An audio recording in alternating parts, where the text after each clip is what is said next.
जय हिंद, नमस्कार। एक बार फिर से आप सभी का स्वागत है आपके अपने चैनल वीके मैथ पर। तो आज का जो वीडियो क्लास 10th की मैथ्स के लिए चैप्टर 3 का पार्ट 21 है, जिसमें हम इसके एक्सरसाइज 3.5 का चौथा जो क्वेश्चन है उसके जो पॉइंट सेंस रह गए थे वो सोल्व करने वाले हैं। तो इससे पहले के वीडियो में इसके जो 3 पॉइंट थे चौथे क्वेश्चन के वो हमने बता दिए हैं। आज के इस वीडियो में हम इसका फोर्थ जो पॉइंट है वो सोल्व करेंगे।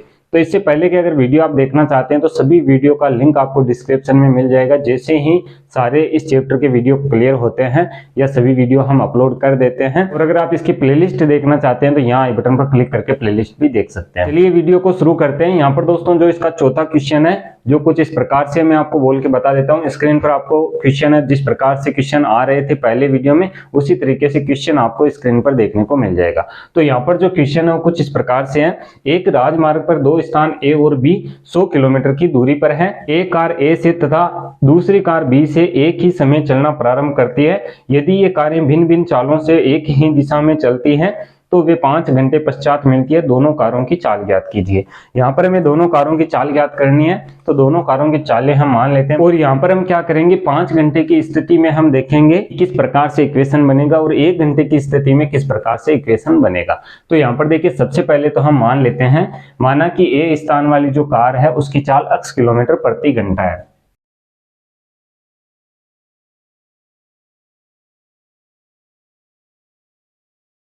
और यहाँ पर दोस्तों जो बी स्थान है, बी स्थान वाली कार है उसकी चाल हम मान लेते हैं y किलोमीटर प्रति घंटा। अब यहाँ पर देखिए पहली शर्त है, या हम कहें कि 5 घंटे की स्थिति में, 5 घंटे की स्थिति में देखिए क्या होगा।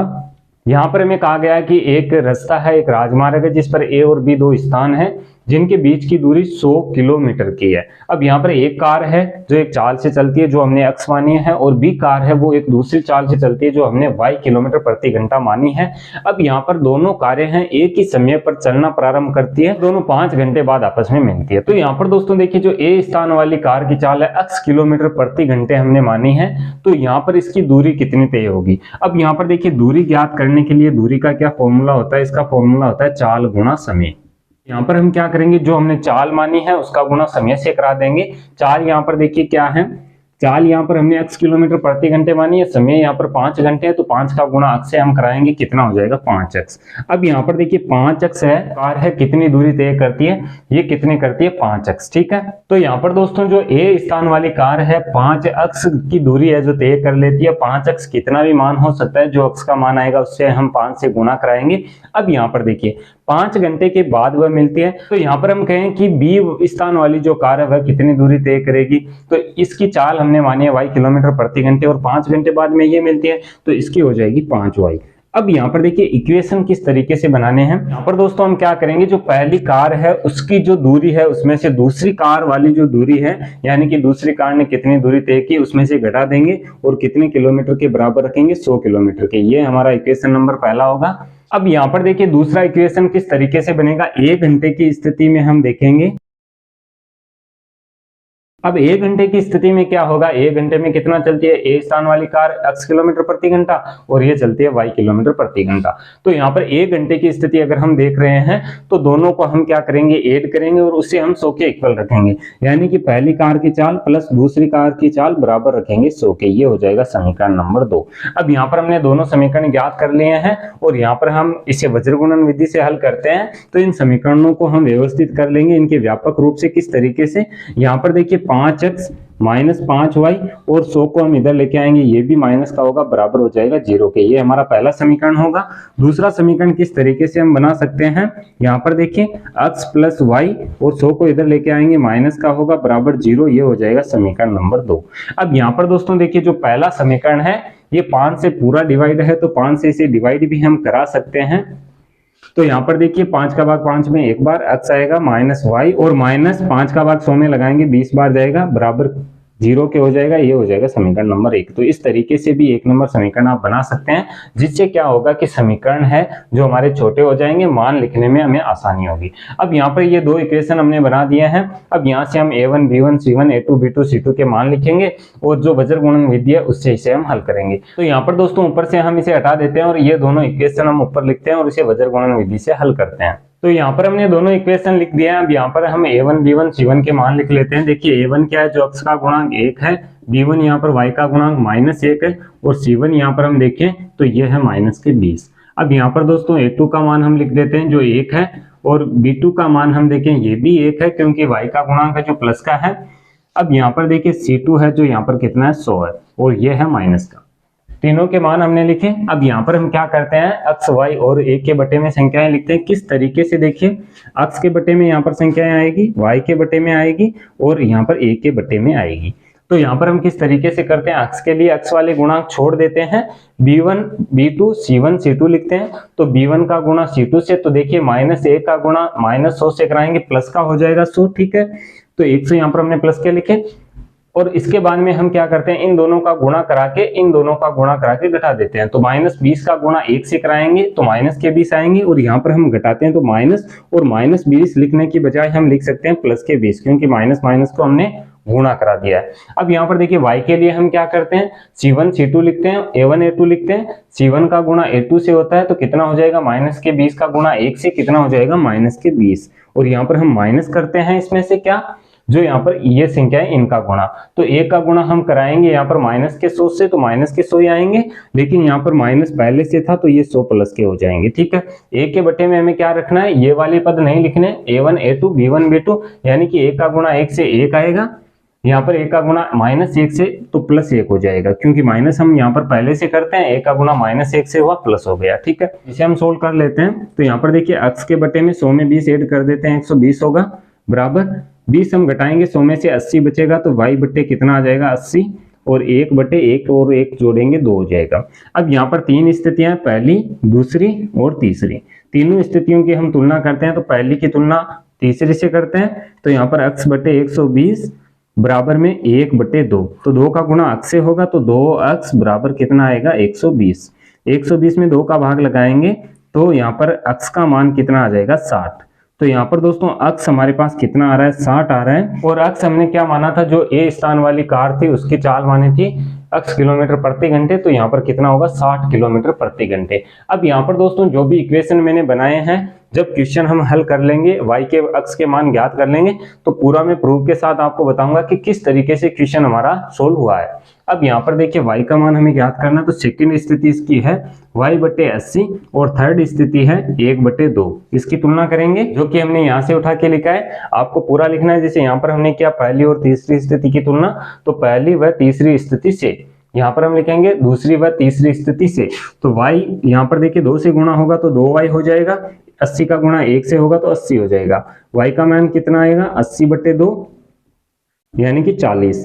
तो y का मान कितना आ रहा है 40, यानी कि 20 स्थान वाली जो कार थी उसकी चाल कितनी थी, 40 किलोमीटर प्रति घंटे। अब देखिए हमने दो इक्वेशन बनाए थे किस तरीके से। जो हमारा पहला इक्वेशन था उसमें हमने क्या था, 5x - 5y बराबर हमने कितना लिखा था, 100 लिखा था, क्योंकि दोनों की जो दूरी थी उसको हमने घटाया था। अब यहाँ पर देखिए फिर से मान अगर हम लगाते हैं तो क्या होगा, x का मान 60 आया है, 60 का गुणा हम 5 से कराएंगे, ये कितना हो जाएगा 300। यहाँ पर y का मान कितना आया 40, 40 का गुना 5 से कराएंगे, ये होगा 200, बराबर कितना आना चाहिए 100 आना चाहिए। तो 300 में से 200 घटाएंगे 100 आ रहा है, तो बराबर 100 हो रहा है, तो ये हमारा सही है, ठीक है। अब यहाँ पर इसके लिए हम देखें तो ये हमने किस तरीके से किया था, x + y बराबर हमने लिखा था 100 की जो चालें थे उनको ऐड किया था, कि चालों को जोड़ने पर 100 आ रहा था तो 100 हमने लिखा। x का मान देखिए 60 आया है, y का 40 आया है, 40 और 60 को ऐड करेंगे कितना होगा 100 होगा। तो इस तरीके से जो हमने क्वेश्चन हल किए हैं, जो हमारे मान आए बिल्कुल सही है। तो ये मेथड इसका चलने वाला है, इसी तरीके से आपको करना है। चलिए आगे बढ़ते हैं, इसका लास्ट पॉइंट हम सोल्व करते हैं। तो अब यहाँ पर दोस्तों जो इसका 5वां पॉइंट है कुछ इस प्रकार से है। क्वेश्चन में यहाँ पर पढ़ रहा हूँ, यहाँ पर आपको स्क्रीन पर देखने को क्वेश्चन मिल जाएगा, नहीं तो आप यहाँ पर बुक में भी देख सकते हैं। तो क्वेश्चन हमारा कुछ इस प्रकार से है, एक आयत का क्षेत्रफल 9 वर्ग इकाई कम हो जाता है यदि उसकी लंबाई 5 इकाई कम कर दी जाती है और चौड़ाई 3 इकाई बढ़ा दी जाती है। यदि हम लंबाई को 3 इकाई और चौड़ाई को 2 इकाई बढ़ा दें तो क्षेत्रफल 67 वर्ग इकाई बढ़ जाता है, आयत की विमाएं ज्ञात कीजिए। अब यहाँ पर देखिए हमें कहा गया है कि एक आयत है जिसका क्षेत्रफल है जो 9 वर्ग इकाई कम हो जाता है जब उसकी लंबाई 5 इकाई कम कर दी जाती है और चौड़ाई है जो 3 इकाई बढ़ा दी जाती है। तो यहाँ पर देखिए क्वेश्चन में हमें लंबाई चौड़ाई दी गई है, यहाँ पर दोस्तों इनके मात्रक हमें नहीं दिए गए हैं कि ये सेंटीमीटर में है, मीटर में है या मिलीमीटर में है। तो यहाँ पर हम मान लेते हैं, माना कि आयत की लंबाई है जो अक्ष मात्रक मान लेते हैं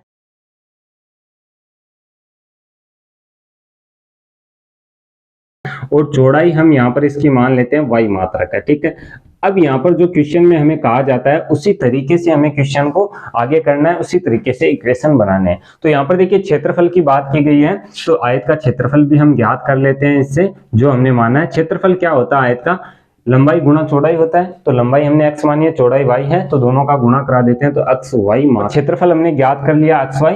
अब देखिए प्रश्नानुसार हम पहली शर्त इसकी देखेंगे। पहली शर्त में देखिए हमें क्या कहा गया है, पहली शर्त में हमें कहा जाता है, फिर से मैं रिपीट कर रहा हूं, एक आयत का क्षेत्रफल 9 वर्ग इकाई कम हो जाता है यदि उसकी लंबाई 5 इकाई कम कर दी जाती है। तो क्षेत्रफल देखिए कब कम होता है, जब इसकी लंबाई है, देखिए यहाँ पर हम लंबाई x लिखते हैं, इससे कितनी कम करते हैं, 5 कम करेंगे। किस तरीके से, x में से 5 हम घटा देंगे। अब यहाँ पर देखिए 5 हमें क्या करना है, कम करना है इसकी लंबाई से, और हमें आगे कहा जाता है चौड़ाई 3 इकाई बढ़ा दी जाती है। चौड़ाई हमने y मानी है, तो y में हम कितना ऐड कर देते हैं, 3 इकाई ऐड कर देते हैं। तो इससे इसके जो क्षेत्रफल है उस पर क्या प्रभाव पड़ेगा, यहाँ पर देखिए ये लंबाई है, ये चौड़ाई, दोनों का गुणा कराया, क्षेत्रफल के इक्वल होना चाहिए। तो क्षेत्रफल xy हमने माना है या हमने ज्ञात किया है इन दोनों मात्रक से। तो यहाँ पर देखिए xy जो क्षेत्रफल है ये कितना कम हो जाएगा, हमें कहा गया 9 इकाई कम हो जाएगा। तो इसमें से हम कितना घटा देंगे, 9। तो ये हमारा पहला इक्वेशन बनेगा। इसे हम पहले सोल्व करेंगे और बाद में हम इसे समीकरण देंगे। पर देखिए इस प्रकार से जब गुणा में व्यंजक आ जाते हैं तो किस तरीके से उन्हें हल करते हैं। यहाँ पर हमें x माइनस 5 का गुणा y प्लस 3 से करवाना है। किस तरीके से हम करवाएंगे, पहले देखिए x का पद हम लेंगे, पूरे से गुणा करा देते हैं, तो x का गुणा y से xy हो जाएगा। यहाँ पर देखिए x का गुणा प्लस 3 से प्लस 3x हो जाएगा, ठीक है। तो x का यहाँ पर काम हो चुका है। किस तरीके से ये गुणा कराते हैं इसके बेसिक के वीडियो मैंने पहले ही अपलोड कर रखे हैं। अगर यहाँ पर दोस्तों आप प्लेलिस्ट में जाते हैं, अलजेब्रा मैथ है इस नाम से प्लेलिस्ट बनी हुई है, तो वहां पर अलजेब्रिक जितनी भी मैथ है, जितना भी इसका बेसिक है, पूरा कंसेप्ट मैंने क्लियर कराया है। यहाँ पर देखिए हमने x का काम कर दिया, माइनस के 5 यहाँ पर है, तो माइनस के 5 का गुणा y से कराएंगे तो माइनस के 5 y हो जाएंगे, ठीक है। अब माइनस का गुणा पहले प्लस से करा दीजिए, माइनस होगा, 5 का गुणा 3 से करा दीजिए, 15 होगा। तो इस तरीके से हमने गुणा करा दिया। यहाँ पर देखिए x y माइनस 9 है, तो इसका कुछ नहीं हो सकता, इस तरीके से रहेगा, क्योंकि ये भी क्या है, एक अलजेब्रिक एक्सप्रेशन है। अब यहाँ पर दोस्तों देखिए x y से हम x y को कटा सकते हैं। दोस्तों दोनों के समान चिन्ह है और एक संख्या बराबर के इधर है, दूसरी उधर है, तो इधर हम इसको x y को लेके आएंगे, माइनस का होगा, ये प्लस का आपस में घटेगा, तो सीधा आप कटा सकते हैं, नहीं तो इस तरीके से कर सकते हैं। अब यहाँ पर देखिए 9 को भी हम इधर लेके आ जाते हैं, तो 3x माइनस के 5y, और यहाँ पर देखिए माइनस के 15 है, 9 इधर आएंगे, प्लस क्या होंगे, तो 15 में से 9 को हम घटा देंगे, तो यहाँ पर बचेंगे माइनस के 6, बराबर हो जाएगा 0 के। ये हो जाएगा समीकरण नंबर 1। तो इस तरीके से हमने 1 नंबर समीकरण ज्ञात कर लिया है। अब यहाँ पर हम चलते हैं इसकी दूसरी शर्त पर। दूसरी शर्त में क्या कहा गया है, यहाँ पर दोस्तों दूसरी शर्त में कहा गया है, यदि हम लंबाई को 3 इकाई और चौड़ाई को 2 इकाई बढ़ा दें तो क्षेत्रफल 67 वर्ग इकाई बढ़ जाता है। यानी कि अगर हम लंबाई को 3 इकाई यानी कि लंबाई में 3 जोड़ दें, देखिए किस तरीके से, लंबाई हमने x मानी है तो इसे 3 इकाई हमने बढ़ा दिया। अब चौड़ाई है, चौड़ाई को कितना बढ़ाना है, चौड़ाई को हमें यहाँ पर बढ़ाना है 2 इकाई, तो चौड़ाई को हमने 2 इकाई बढ़ा दी, यानी कि एक में 3 ऐड किया, एक में 2 ऐड किया। तो जो इसका क्षेत्रफल है, क्षेत्रफल क्या है, xy है, इसमें कितने की वृद्धि होगी, ये 67 वर्ग इकाई बढ़ जाता है, तो इसमें हमें कितना ऐड करना है, 67। तो इस तरीके से हमारा ये इक्वेशन बनेगा। यहाँ पर देखिए इसे भी उसी तरीके से हम सोल्व करेंगे, x का गुणा y से कराएंगे, ये xy होगा, x का गुणा प्लस के 2 से प्लस के 2x, प्लस 3 का गुणा y से प्लस के 3y, और प्लस 3 का गुणा 2 से प्लस के 6। तो यहाँ पर प्लस के चिन्ह आते हैं तो कोई दिक्कत नहीं है, आप कर सकते हैं। हम बराबर में हो जाएगा xy प्लस 67। अब यहाँ पर देखिए xy से xy को कटा दीजिए, 2x प्लस 3y है, तो 2x प्लस 3y, 6 यहाँ पर प्लस के हैं, 67 यहाँ पर देखिए प्लस के हैं, इधर आएंगे माइनस के होंगे, तो 67 में से 6 हम घटाएंगे, माइनस के 61 बचेंगे, बराबर होगा 0 के। ये हो जाएगा इक्वेशन नंबर 2। तो इस तरीके से हमने 2 इक्वेशन इसके ज्ञात कर लिए हैं। अब हम इसे वज्र गुणन विधि से हल करते हैं, x और y के मान ज्ञात करते हैं। तो जो x का मान होगा वह इसकी लंबाई होगी आयत की, और y का जो मान आएगा वह आयत की चौड़ाई होगी। चलिए आगे क्वेश्चन को करते हैं। यहाँ पर दोनों इक्वेशन में ऊपर लिख रहा हूँ और बाद में इसे हम हल करते हैं। तो यहाँ पर दोस्तों जो हमारे इक्वेशन है कुछ इस प्रकार से है। यहाँ पर हम a1 b1 c1 के मान ज्ञात कर लेते हैं। a1 यहाँ पर 3 होगा, b1 यहाँ पर दोस्तों माइनस के 5 है, और c1 यहाँ पर हम देखें तो माइनस के 6 है। अब यहाँ पर a2 का मान हम ज्ञात करते हैं, a2 हमारे पास 2 है, b2 यहाँ पर हम देखें तो b2 है 3 और c2 है माइनस के 61। अब यहाँ पर हम सीधा फॉर्मूला अप्लाई करते हैं। यहाँ पर देखिए x के बटे में क्या होगा, a1 a2 को हम छोड़ देंगे, -5 का गुणा -61 से कराएंगे, कितना हो जाएगा, ये हो जाएगा 305। ठीक है, तो 305 होंगे किसके, देखिए माइनस माइनस प्लस होगा, तो प्लस के 305 होंगे। अब यहाँ पर देखिए C1 का गुणा हम B2 से कराएंगे, माइनस के 6, यहाँ पर प्लस के 3 है, तो 6 का गुणा 3 से 18, माइनस के होंगे, यहाँ पर हम घटाते हैं तो माइनस के 18 आगे लिखने की बजाय हम इसे प्लस का कर देते हैं 18। ठीक है, सीधा मैं कर रहा हूँ, आपको पूरे स्टेप लिखने हैं, पहले फॉर्मूला लिखना है, फॉर्मूला के बाद में किस तरीके से संख्याओं को घटाना है उस तरीके से आपको लिखना है। y के लिए देखिए हम क्या करते हैं, जो B1 B2 ऐसे हटा देते हैं, C1 का गुणा हम A2 से कराते हैं, तो C1 का गुणा A2 से कराएंगे, 6 दूनी 12 होगा और माइनस के 12 होगा क्योंकि 6 है जो माइनस का है। ठीक है, A1 का गुणा हम कराएंगे C2 से, तो C2 है माइनस के 61, तो यहाँ पर देखिए कितना होगा, 3 और 6 18, यानी कि 183 होगा, जो यहाँ पर माइनस का होगा, लेकिन यहाँ पर माइनस पहले से होता है तो ये प्लस हो जाएगा 183। ठीक है, यहाँ पर हम a के बटे में संख्याएं लिखते हैं, तो यहाँ पर C वाले पदों को छोड़ देते हैं, इन्हें हम करेंगे A1 का गुणा B2 से, यानी कि 3 का गुणा 3 से 9 हो जाएगा, माइनस हम करते हैं इसके बाद में -5 का गुणा 2 से, तो माइनस के 10, और माइनस यहाँ पर हम पहले से कर रहे हैं तो ये प्लस के 10 हो जाएंगे। अब यहाँ पर दोस्तों इसे हम सोल्व कर लेते हैं, तो अक्स के बटे में देखिए कितना आएगा, 305 में हम 18 ऐड करते हैं, 8 और 5 13, एक हंसल जुड़ेगा तो 1 और 1 2, यानी कि 323 होंगे। यहाँ पर देखिए 12 को माइनस कर देते हैं 183 में से, यहाँ पर 12 है जो माइनस के हैं, तो जब घटाएंगे तो देखिए कितने बचेंगे, 3 में से 2 घटेगा 1, 8 में से 1 घटेगा 7, और यहाँ पर 1 है जैसा का जैसा आएगा, यानी कि 171 हो जाएगा। और यहाँ पर देखिए 1 के बटे में 10 और 9 को जोड़ेंगे 19 हो जाएंगे। यहाँ पर 3 स्थितियां बनेगी, पहली, दूसरी और तीसरी, तीनों स्थितियों की हम एक एक से तुलना करेंगे कि पहले की तीसरे से, दूसरी की तीसरे से, और x और y के मान ज्ञात कर लेंगे। तो यहाँ पर दोस्तों हम तुलना करते हैं पहली और तीसरी की, तो यहाँ पर देखिए क्या होगा, x बटे 323 है, बराबर में यहाँ पर होगा 1 बटे 19, तो ये हो जाएगा गुणा होके वज्र गुणा तिरछा गुणा करा देंगे, 19 का गुणा x से, तो ये होगा 19x बराबर हो जाएगा 323, यानी कि x का मान ज्ञात करने के लिए 323 को हमें डिवाइड कराना होगा 19 से, तो 19 का भाग देखिए 323 में जाएगा 17 बार, यानी कि 17 किसका मान आएगा, x का। और अक्स हमने मानी थी आयत की लंबाई, तो आयत की लंबाई कितनी है, 17 मात्रक। ठीक है, यहाँ पर कोई सेंटीमीटर नहीं दिया गया है, तो यहाँ पर हम मात्रक लिखेंगे।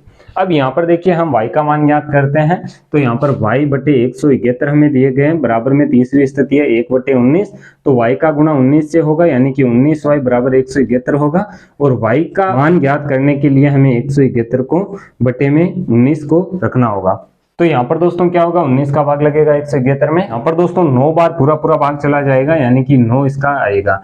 तो यहाँ पर जो आयत की चौड़ाई थी वो कितनी थी, 9 मात्रक थी। तो इस तरीके से दोस्तों हम इसकी लंबाई और चौड़ाई ज्ञात करेंगे। अब यहाँ पर देखिए आप क्वेश्चन यहाँ पर रखे भी देख सकते हैं कि यहाँ पर देखिए ये जो समीकरण है इक्वल हो रहा है 0 के, तो x और y के मान रखिए, यहाँ पर 0 आना चाहिए। देखिए x का मान रखते हैं, 3 का गुणा x से कराएंगे 17 है यहाँ पर x का मान, तो 17 का गुणा 3 से कराएंगे 51 होगा। तो यहाँ पर दोस्तों जो 51 है प्लस के हो जाएंगे। ठीक है, अब यहाँ पर देखिए y का मान हम रखते हैं, y का 9 है, 9 का 5 से गुणा 45, और 45 और 6 हम इसमें ऐड करेंगे क्योंकि दोनों माइनस के हैं, तो 45 और 6 कितने होंगे, 51, तो 51 में से 51 घटेगा, 0 बचेगा।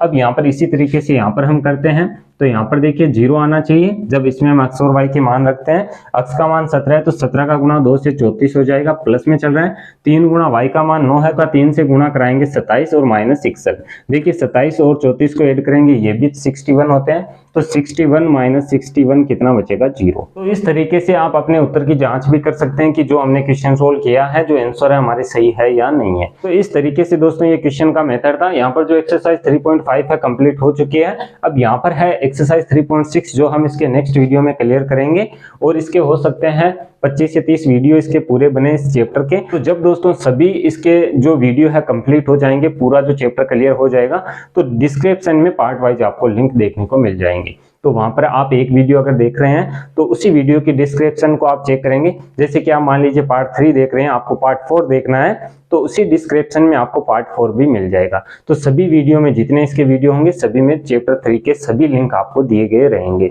तो उम्मीद करता हूं आज का ये वीडियो आपको पसंद आया होगा। अगर ये वीडियो आपको पसंद आया तो वीडियो को लाइक और शेयर जरूर कीजिएगा। आगे आने वाले वीडियो देखने के लिए आप इस चैनल को सब्सक्राइब कर सकते हैं। सब्सक्राइब करने के बाद में बेल के आइकन को जरूर प्रेस करें ताकि आगे आने वाले वीडियो के नोटिफिकेशन आपको मिलते रहें। मैं मिलता हूं आपसे इसी की नेक्स्ट वीडियो में, तब तक के लिए जय हिंद, जय भारत, वंदे मातरम।